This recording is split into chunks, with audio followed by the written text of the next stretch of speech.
কাজ অনেকটা প্রকাশ পেয়ে যাচ্ছে বাইন্ডিং করা আবদ্ধ করে রাখবে বন্ধ করে রাখা হ্যাঁ এটা রাখবে যখন ফুল স্যালেজেন হ্যাঁ এটা কি এটা হচ্ছে পলিমারিক সাবস্টেন্স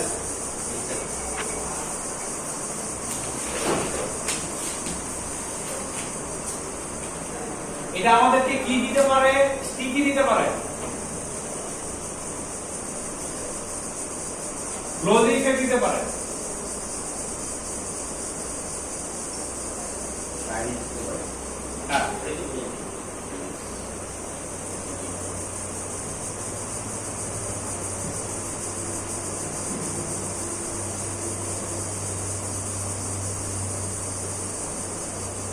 সবকিছু বাইন্ডার থেকে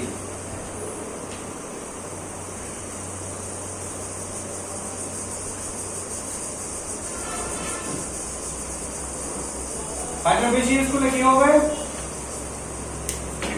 বাইন্ডার বেশি ইউজ করলে এই যে এই সমস্যাটা স্টিকি থাকতে হতে পারে যদি আসতে পারে আমার কোনো কালার বেশি পরিমাণে যদি করে আটে আয় একদম সার্ভো বলে বাইন্ডার একটু বেশি ইউজ করা হয় হ্যাঁ বেশি ইউজ করলে আবার কেরা কি যে ফিক্সার এজেন্ট হিসেবে কাজ করবে হার্ড হবে হার্ড হবে কারণ হচ্ছে কি পলিমার ক্ষেত্রে পলিমার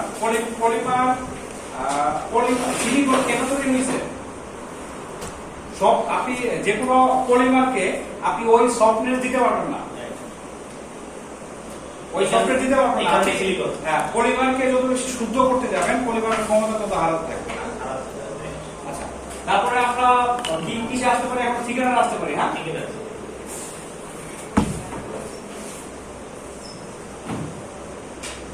ঠিকানাটা মূলত কি ইজিগাম আমরা শর্টে বলি আট করা যেটা আমরা বলি লিকুইডকে জমাট বাঁধা যে পদার্থ ব্যবহার করতে ইজিগাম ওটা করেন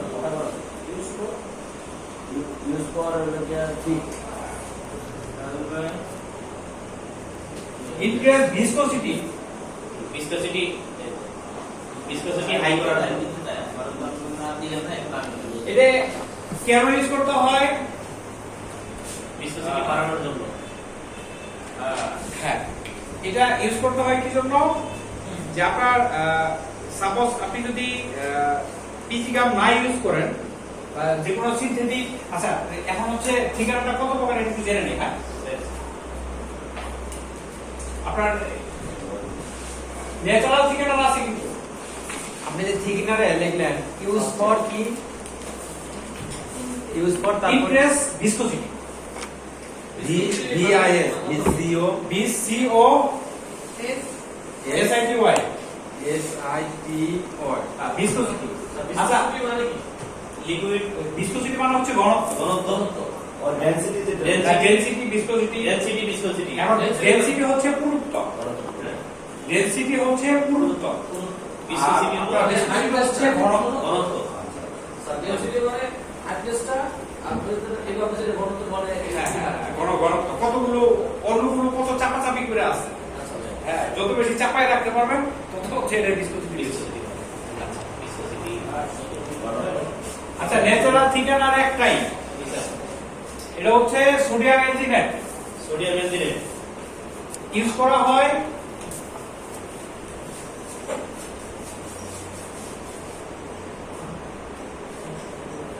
রিঅ্যাক্টিভ প্রিন্টের জন্য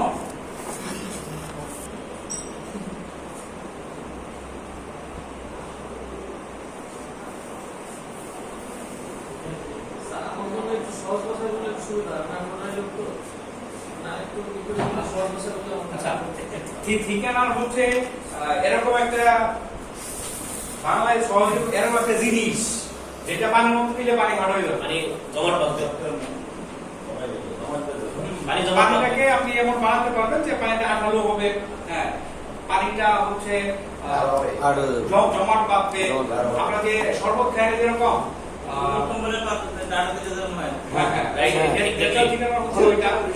একটা ফল আছে ওইটাও ন্যাচারাল ঠিকানার কাজ করে কিন্তু ওইটা ইন্ডাস্ট্রিতে ইউজ হয় না ওটা সর্বত্র দোকানে ইউজ হয় শুধু অ্যালোভেরা ছাড়া আরেকটা ফল আছে আচ্ছা এটা কি এলজিনেবল নাকি এলজিনেট রাতে কি তা কি দুঃখ বলে সেটা হ্যাঁ স্যার রেট এটা তো সরি কিন্তু ফলের কথা বলি না, উৎমা না, একটা ফল আছে সুগার পানিতে দিলে পানিটা হালকা শুকিয়ে তো আরে বাসা এটা আচ্ছা ওইটা ইউজ হচ্ছে আপনার অর্গানিক কালারের ক্ষেত্রে। অর্গানিক কালারটাকে ওইটা ভিসকোসিটি মানে ওই ফলটা ইউজ হচ্ছে, এই জন্য ফলটার কথা উঠে আসছে। একটা ওয়ার্ড যখন আমার মাথায় থাকবে তখন বাকি কোনো কিছু বুঝতে আমার একটু সহজ হবে। এই জন্য যেটা যখন উঠছে সবকিছু একটা হয়ে যাচ্ছে। সরি, হ্যাঁ, রিঅ্যাক্টিভ আচ্ছা আমরা একটু আগে পড়ছি হচ্ছে ডাই আর হচ্ছে পিগমেন্ট নিয়ে, হ্যাঁ, পিগমেন্ট আর হচ্ছে ডাই। রিঅ্যাক্টিভ হচ্ছে একটা ডাই। অনেক রকমের ডাই আছে, আপনি এই রিঅ্যাক্টিভ পাবেন, সালফার পাবেন, ভেব পাবেন, এজোইক পাবেন, অ্যাসিড পাবেন। অনেকগুলো ডাইয়ের মধ্যে রিঅ্যাক্টিভ হচ্ছে একটা ডাই, এবং রিঅ্যাক্টিভ দ্বারা এওপি তে প্রিন্ট হয়ে থাকে। এবং এওপি তে প্রিন্ট করার জন্য রিঅ্যাক্টিভের যে দ্রবণটা আছে এটাকে প্রিন্টের উপযোগী করার জন্য হচ্ছে সোডিয়াম বেঞ্জিনেট ইউজ করা হয়। আর এই সোডিয়াম বেঞ্জিনেটটা আসে হচ্ছে সমুদ্রের ফেনা থেকে। সমুদ্রের ফেনা থেকে এই সোডিয়াম বেঞ্জিনেট তৈরি করা হয়। আর সোডিয়াম বেঞ্জিনেট ব্যতীত বাকি যা আছে এটা হচ্ছে সিনথেটিক থিকেনার।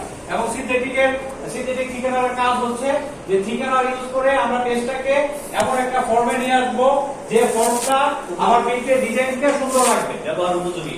কারণ আমরা অনেক সময় হচ্ছে প্রিন্ট করার সময় ঠিকানা পুরো করে দিয়ে দিচ্ছে, কেন?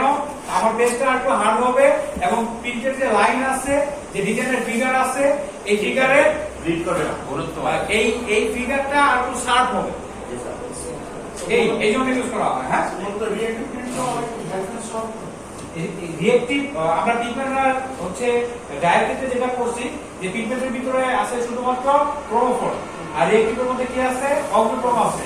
আপনি রিঅ্যাক্টিভের মধ্যে অন্য কোনো এরকম এজেন্ট দরকার হয় না, বাইন্ডিং এর জন্য অন্য কোনো এজেন্ট ইউজ করা দরকার হয় না। রিঅ্যাক্টিভ সরাসরি ফাইবার ডোমেনে ঢুকতে পারে, কারণ হচ্ছে পিগমেন্টের অণুর চেয়ে রিঅ্যাক্টিভের অণুগুলো অত্যন্ত ছোট, যার কারণে আমরা ফাইবার তো খালি চোখে দেখি না, ওটার মধ্যে রিঅ্যাক্টিভের অণু ঢুকে যেতে পারে। রিঅ্যাক্টিভ ইউজ করে ডিসচার্জের এগেইনস্টে আমরা রিঅ্যাক্টিভ ইউজ করি। হ্যাঁ, আচ্ছা, তারপর আমরা ঠিকানার কথা বলতেছিলাম। ঠিকানার ব্যাপারটা কি সবাই ক্লিয়ার মোটামুটি? আর ঠিকানার ব্যাপারে কারো কোশ্চেন? ওকে, তাহলে আমরা এখন কথা বলতে পারি। আগে আছে এই যে অক্সাল আছে, হ্যাঁ, আচ্ছা অক্সাল হচ্ছে ক্রস লিংকিং এজেন্ট। রাইট, এটা তো বন্ডিং করে। আমার টানো লাগে অভ্যাস, ভালো থাকে হয়ে যায়। আচ্ছা, ক্রস লিংকিং এজেন্ট।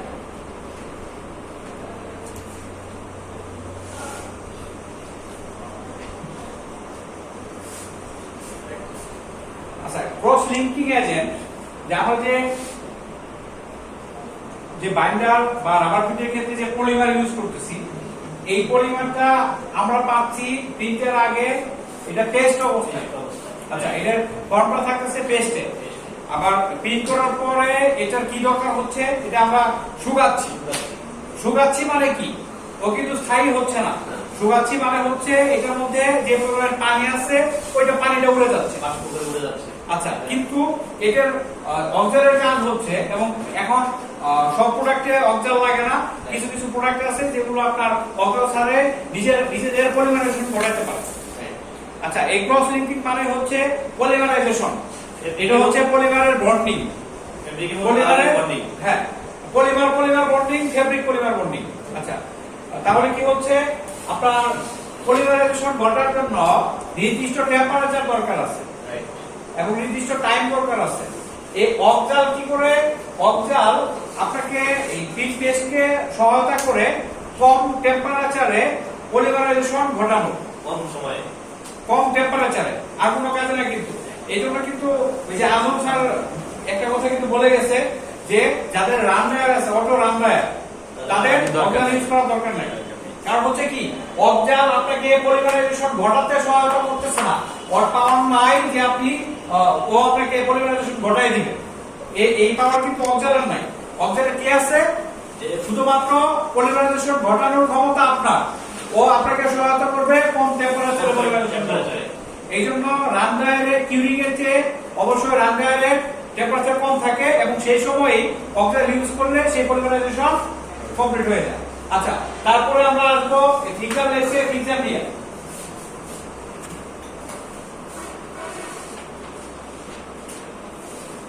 ঠিক আছে।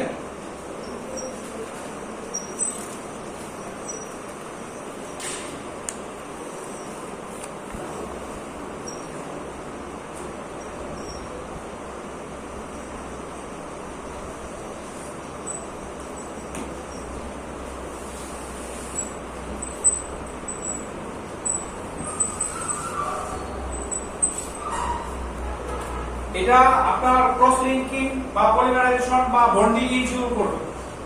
ঠিক আছে, ইনশিওর করবে বন্ডিংটা, পলিমারাইজেশন। পলিমারের পরে কি লিখছো? পলিমারাইজেশন।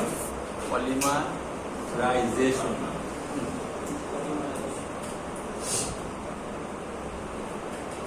বা আপনারা এটাকে বন্ডিং লিখতে পারেন। বন্ডিং এর কাজ করতেছে সে। হ্যাঁ, ইনশিওর করতেছে। জি, অক্সাল কম টেম্পারেচারে পলিমারাইজেশন ঘটতে সহায়তা করে, কিন্তু ফিজা ইনশিওর করতেছে আপনার যে কোনো টেম্পারেচারে যে কোনো অবস্থাতে ফিজি ইউজ করবেন। আপনার কোনো কেমিক্যালের ক্ষেত্রে আর কিছু করার দরকার নাই, আপনার কিউরিং করার দরকার নাই, ও আপনাকে পলিমারাইজেশন ইনশিওর করছে। Right, fixing. হ্যাঁ, ঠিক আছে। এটা টোটালি হচ্ছে সবগুলো হচ্ছে ক্রস লিংকার। ক্রস লিংকার বলে এটার সাথে ক্লোজ করে দেওয়া ফেব্রিক এবং কালার ক্রস লিংকার লিংক করে এই সবগুলো হচ্ছে ক্রস লিংকিং এজেন্ট। এদের কাজ হচ্ছে ক্রস লিংকার হিসেবে কাজ করা। আর আমরা এটার বাণিজ্যিকভাবে জানি হিটিং এজেন্ট হিসেবে ইউজ করি, একই জিনিস সবই। আমাদের টাইম তো ওভার মোটামুটি। এখন আমরা হচ্ছে কার কোনো কোশ্চেন থাকলে বা যেটা জানতে পারা হচ্ছে পিকের পেস্ট নিয়ে পিকের পেস্ট নিয়ে আমরা তো এভাবে আমরা যেটা রেডি করতেছি এটা বাজার থেকে আমরা যে রেডি পেস্টটা পাচ্ছি তার থেকে এটার ভিতরে কোয়ালিটি অনেক ঠিক আছে। আচ্ছা, ওকে, এই বিষয়টা আরেকটু দর্শক ক্লিয়ারটা আমরা কিভাবে বাজারের মতো আমরা ইউজ করতে পারি হাই কোয়ালিটি তৈরি করি পার্সেন্টেজ থাকে। আচ্ছা, অল টাইম রুটি বানা।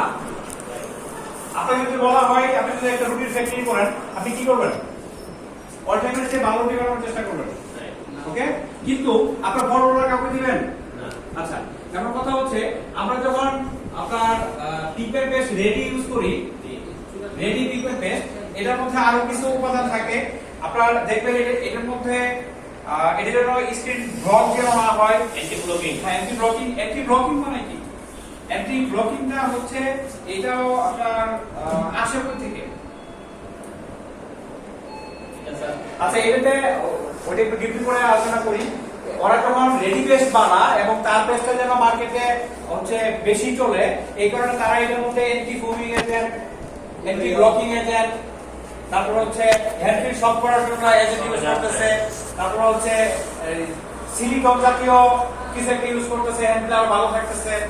তারপর হচ্ছে আপনার ফরমালিন যেটা ফরমালিন যেটা কেমিক্যাল স্থায়িত্ব করার জন্য হ্যাঁ ইউরিয়া ইউজ করতেছে, বা ইউরিয়ার যে উপাদান অ্যামোনিয়া, রাইট। হ্যাঁ অ্যামোনিয়া ইউজ করতেছে। তারপর ইউজ করতেছে হচ্ছে আপনার আর কি আছে ডিফোমিং এজেন্ট। তো এই এজেন্টগুলো ইউজ করে তার পেস্টটার পপুলারিটি বাড়াচ্ছে, এটা হচ্ছে তার কাজ। তো আপনি এটা আমরা প্রপার জানতে পারবো না, বা আমরা যেটা করতে পারতেছি, আমরা যদি এর মধ্যে আরো কিছু এজেন্ট যোগ করি, এটার মধ্যে আরো কিছু এজেন্ট যেটা ডাইনি ইউজ হয়, ওই এজেন্টগুলো যদি আমরা যোগ করতে পারি, তাহলে আমরা ওদের মতো করে এই পেস্ট রেডি করতে পারি, সমস্যা নেই। এবং আপনি দেখবেন যে অনেক ফ্যাক্টরিতে তারা আজকে বা আগামী 7 দিনের মধ্যে যেটুকু পিগমেন্ট পেস্ট লাগবে তারা রেডি করে কাজ করতেছে, কারণ তারা এই পর্যন্ত পৌঁছাতে পারছে যে তার কেমিক্যালটাকে সে রেডি করতে পারতেছে, কিন্তু 1 মাস বা 2 মাস লাগার মতো এবিলিটি তার এখনো তৈরি হয়নি। এই লেভেলটা আমরা তো এটা করতেছি। 10 দিন পরে বন্ধ করা। ফরমালিনের অভাব। আপনার সিএসসি পিগমেন্ট পেস্ট অর্ডার রাখা যায় 6 মাস রাখা যায়, কিন্তু বিষয়টা এরকম তো না যে ও আপনাকে সব ঠিকই দিচ্ছে। না না, ওর হচ্ছে আপনার ইয়ের মধ্যে টিডিএস এর মধ্যে বা এলজিএস এর মধ্যে বা সিআই এর মধ্যে কেমিক্যাল কন্ট্রোল আছে, যা উল্লেখ করতেছে এটা মনে করেন ঠিক না, সব জানাচ্ছে না। এবার একটা প্র্যাকটিক্যাল অভিজ্ঞতা হয়েছে। সেটা হচ্ছে আগে ফটো আমার একটা প্রশ্ন আছে। জি একটা অর্ডার 10,000 পরে 5,000 হওয়ার পরে অর্ডার ক্যান্সেল হয়েছে। আমি কালার 10,000 বানাইলাম। তো বানানোর পর ওই কালারটা কি কোনো অন্য কাজে ইউজ করতে হবে নাকি পুরোটা ফালাই দিতে হবে? কোনো কাজে ইউজ অবশ্যই করতে পারবেন। ইউজ করা যাবে যদি কোনো লাইট কালার হয়ে থাকে তাহলে ইউজ করা যাবে। ডাইরেক্ট কালার না, এটা কয়েকটা কালারের মাধ্যমে ওই কালারটা হয়েছে। এটাকে আলাদা করা যাবে কি? অন্যান্য কয়েকটা ক্ষেত্রে খাওয়া যাবে। কয়েকটা হচ্ছে গ্রিন এগুলো মিলে যে একটা কালার ওটা মিশিয়ে আমি কালারটা তৈরি করি। সেই ক্ষেত্রে ওই কালারটা অবস্থা একটু দাম পড়বে।